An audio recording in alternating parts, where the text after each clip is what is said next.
ছাত্র আন্দোলনে নিহত রংপুরের বেগম রোকেয়া বিশ্ববিদ্যালয়ের শিক্ষার্থী আবু সাইদের পরিবারের সঙ্গে দেখা করতে আজ রংপুরে যাচ্ছেন অন্তর্বর্তীকালীন সরকারের প্রধান উপদেষ্টা ডক্টর মোহাম্মদ ইউনূস। তার সঙ্গে উপদেষ্টা পরিষদে থাকা দুজন ছাত্র প্রতিনিধিও যাচ্ছেন। গত 16 জুলাই রংপুরে কোটা সংস্কার আন্দোলন ঘিরে সংঘাতে পুলিশের গুলিতে আবু সাইদ নিহত হন। ওই ঘটনার ভিডিও ছড়িয়ে পড়ার পর সারা দেশে আন্দোলন জোরদার হয়। এক পর্যায়ে কোটা সংস্কার আন্দোলনের প্ল্যাটফর্ম বৈষম্য বিরোধী ছাত্র আন্দোলন প্রধানমন্ত্রী শেখ হাসিনা সরকারের পদত্যাগের এক দফা দাবিতে আন্দোলনে নামে। গত সোমবার প্রধানমন্ত্রীর পদ থেকে পদত্যাগ করে দেশ ছাড়েন শেখ হাসিনা।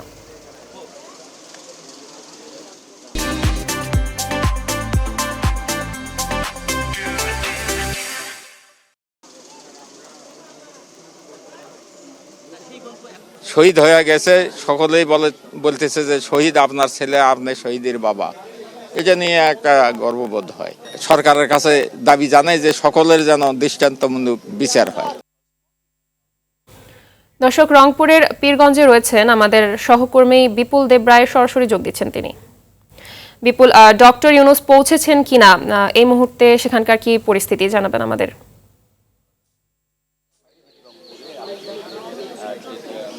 মাহবুবা, আমি এখন আছি রংপুরের পীরগঞ্জের বাবনপাড়া, যেটা অর্থাৎ বৈষম্য বিরোধী ছাত্র আন্দোলনে নিহত হওয়া আবু সাইদের বাড়িতে। এবং এখন দেখতে পাচ্ছেন যে আবু সাইদের যে সমাধিটা অর্থাৎ কবর দেওয়া হয়েছে তার একদম বাড়ির উঠানের পাশেই কিন্তু তাকে শায়িত করা হয়েছে। এবং এইখানেই কিন্তু আজকে তার কবরস্থানে জিয়ারত করতে আসবেন অন্তর্বর্তীকালীন সরকারের প্রধান উপদেষ্টা ডক্টর মোহাম্মদ ইউনূস, এবং সে সাথে যে ছাত্রদের যে দুজন প্রতিনিধি উপদেষ্টার মধ্যে ঠাঁই পেয়েছে সেই দুজন উপদেষ্টার মধ্যে নাহিদ ইসলাম এবং আসিফ মাহমুদ কিন্তু এখানে আসবেন। আমরা যতটুকু জানি যে আজকে সকাল 9:30টার দিকে হেলিকপ্টার যোগে ইতিমধ্যে ঢাকা থেকে রওনা হয়েছেন উপদেষ্টারা, এবং এখানে 10:30 নাগাদ ওরা 9:30টার দিকে রওনা হয়েছেন এবং 10:30 নাগাদ কিন্তু তারা এই পীরগঞ্জে এসে পৌঁছাবে। আপনাকে দেখাতে চাই যে পীরগঞ্জের যে আবু সাইদের যে বাড়িটি, সেই বাড়িটি ইতিমধ্যেই বিভিন্ন স্বজনরা উপস্থিত হয়েছেন এবং আবু সাইদের পরিবারের সাথে বিভিন্ন স্বজনরা কিন্তু সাক্ষাৎ করছেন।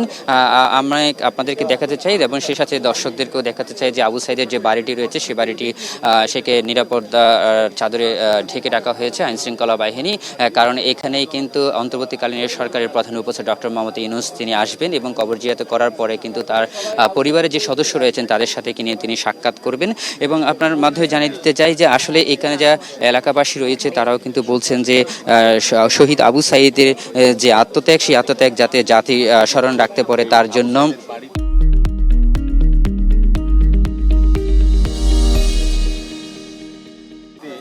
জন্য আবু সাইদের জন্য যাতে এমন কিছু করা হয় সরকারের মধ্যে দিয়ে যাতে সবাই এটি স্মরণীয় করে রাখতে পারে। আমরা পরিবারের তার বাবা এবং ভাইয়ের সাথে যোগাযোগ করার সুযোগ হয়েছে, তারাও কিন্তু দাবি করেছেন যে আবু সাইদের নামে যাতে প্রতিটি বিশ্ববিদ্যালয়ে হল করা হয়, সে সাথে বীরের মর্যাদা যাতে দেওয়া হয় আবু সাইদকে, তেমনটা আমাদেরকে জানিয়েছেন তার পরিবারের সদস্যরা। সে সাথে এখানকার যারা তার খেলার সাথে ছিল অর্থাৎ সহপাঠী বন্ধুরা ছিল, তারাও কিন্তু বলছেন যে আবু সাইদ বৈষম্য বিরোধীর যে আন্দোলনটি করেছে সেই বৈষম্য বিরোধী যাতে এই দেশ থেকে একেবারে চলে যায় এবং এই বৈষম্য বিরোধী আন্দোলনটা যাতে যুগে যুগে থাকে, যাতে অন্যায়ের প্রতিবাদ করা হয়, সেই বিষয়টি যাতে সবসময় এটা স্মরণীয় হয়ে থাকে। পাশাপাশি আমরা এখানে দেখেছি যে সার্জিদ আলমের নেতৃত্বে ছাত্রদের একটি প্রতিনিধি দল কিন্তু তার বাড়িতে এসেছেন, অর্থাৎ যারা আন্দোলনের প্রথম সারিতে ছিলেন, যে অন্যান্য যে সমন্বয়ক রয়েছে তারাও কিন্তু ইতিমধ্যে আবু সাইদের বাড়িতে এসে পৌঁছেছেন এবং তারা কিন্তু তার পরিবারের সদস্যের সাথে দেখা করেছেন, সেটাও আমরা দেখতে পেয়েছি। সেই সাথে এখানে